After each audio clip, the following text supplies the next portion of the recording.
এই যে রিসলেটটা দেখতে পাচ্ছেন, এই রিসলেটটা হচ্ছে লেডিস রিসলেট। এটার ওজন হচ্ছে 4.5 গ্রাম। এই 4.5 গ্রামের মধ্যে আমাকে এই রিসলেটটি বানাতে হবে।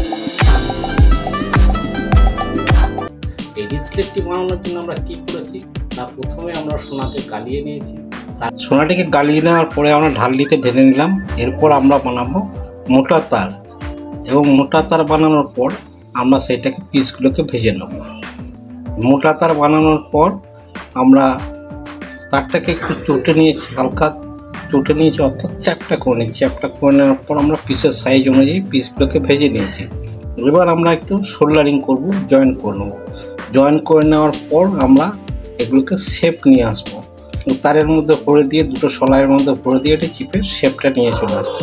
এইভাবে আমরা পিসগুলোকে সব বানিয়ে নেব।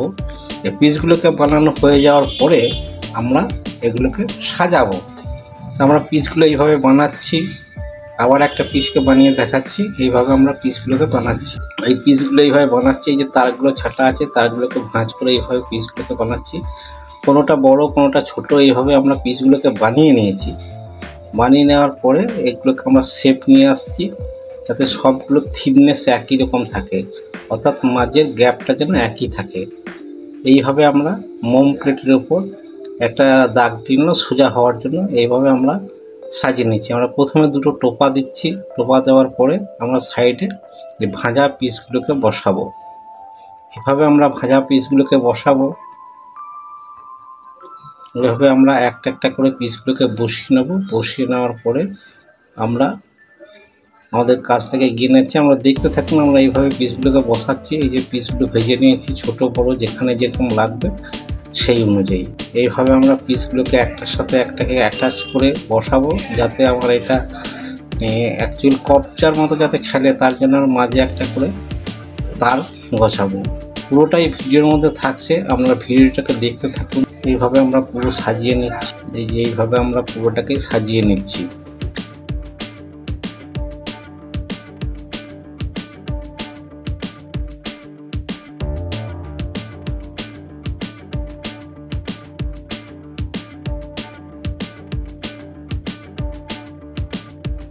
এই যে আমাদের যেটা সাইডে একটু বাঁকা পিসের দরকার, সেটাকে আমরা এইভাবে বেঁকিয়ে নিয়েছি। 4টে পিসকে বেঁকিয়ে নিয়েছি, একটু বড় লেন্থের আছে। এভাবে আমরা এগুলোকে পরপর সাজিয়ে নেব, যেখানে যেটা প্রয়োজন সেই অনুযায়ী সাজিয়ে নিচ্ছি। এইভাবে আমরা আমাদের সাজানোটা দেখুন, এইভাবে আমরা সাজিয়ে নিচ্ছি। এই রিসলেটটা বানানোর সম্পূর্ণ দেখতে গেলে সম্পূর্ণ ভিডিওটাই কিন্তু দেখতে হবে, স্কিপ করলে হবে না। স্কিপ করে দিলে আপনার কোনো একটা জায়গা বাদ পড়ে যাবে। সেই জন্য পুরো ভিডিওটাই কন্টিনিউ করুন, পুরো ভিডিওটাই দেখুন, স্কিপ না করে। এভাবে আমরা সাজিয়ে নিয়েছি। ওয়ান সাইড সাজানো হয়ে গেছে। এরপর নেক্সট উল্টো দিকটা সাজাবো।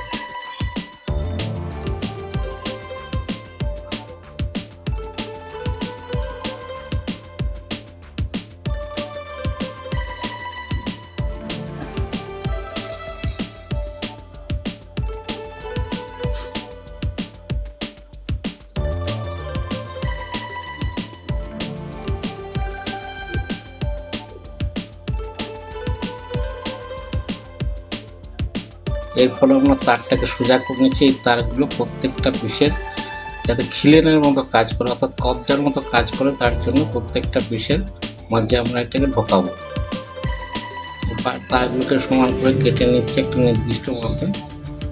এই যে এবার আমরা তারগুলোকে পিসগুলোর মধ্যে একটার সাথে আর একটাকে অ্যাটাচ করার জন্য এইভাবে আমরা ঢুকিয়ে নেব, এবং এটা কবজার মতো কাজ করবে, অর্থাৎ ফ্লেক্সিবল থাকবে। এইভাবে আমরা তারগুলোকে ঢুকিয়ে নিচ্ছি।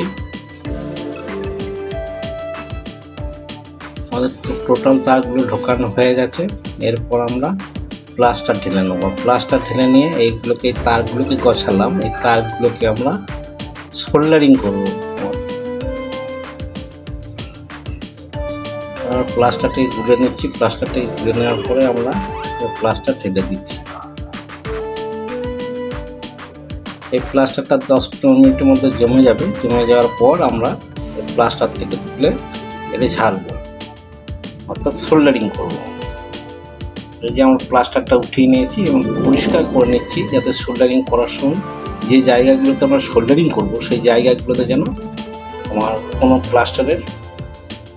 প্লাস্টার লেগে না থাকে। এইভাবে আমরা ঝাল করছি, একটা ঝালাও হয়ে গেছে। আমরা সরু সরু কিছু রিং বানিয়ে নিয়েছি অমলেট চেন বানানোর জন্য।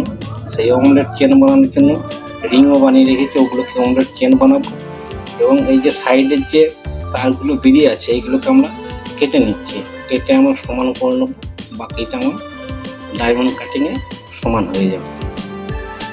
এইভাবে আমরা পুরোটাই কাটিং করে নিচ্ছি।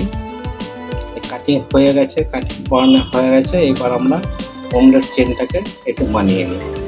আর সাইডের এক্সটেনশন চেন যেটা হবে, যেটা গোটা হাতের মধ্যে ঘুরবে, সেই চেনটাকে আমরা এইভাবে ছোট ছোট রিং দিয়ে একটার সাথে একটা রিংকে জয়েন করে নিয়ে আমরা চেনটাকে বানিয়ে নিই। এরপর আমরা ওই জায়গাগুলোকে ছোট ছোট রিং দিয়ে যে জয়েন্টটা করেছি সেই জায়গাগুলোকে আমরা ঝেলে নিচ্ছি। এভাবে ঝেলে নেওয়ার পরে আমাদের পুরো চেনটা তৈরি হয়ে যাবে। ওই চেনটা তৈরি হয়ে গেলে আমরা দু সাইডে লাগিয়ে নেব। দু সাইডের জন্য দুটো চেন তৈরি হয়ে গেছে। এবার আমরা এটাকে এই চেনটাকে যে মাঝের অংশ যেটা বানিয়েছিলাম ব্রেসলেটটা, সেই ব্রেসলেটের দু সাইডে আমরা লাগিয়ে নেব। এইভাবে আমরা সোল্ডারিং করে নিচ্ছি।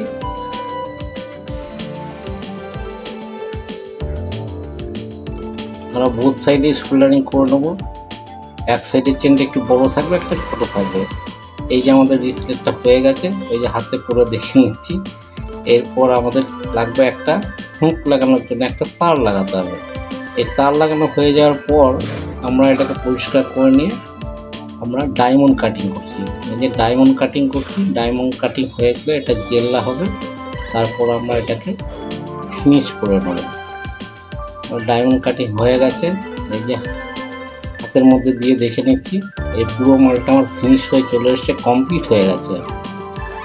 এইভাবে আমরা এই ব্রেসলেটটি বানালাম। এটার ওজন হচ্ছে 4.5 গ্রাম। তো বন্ধুরা, এই ভিডিওটা যদি আপনাদের ভালো লাগে তবে অবশ্যই একটা লাইক করবেন, শেয়ার করবেন এবং চ্যানেলে নতুন হলে সাবস্ক্রাইব করবেন। ভিডিওটি দেখার জন্য ধন্যবাদ।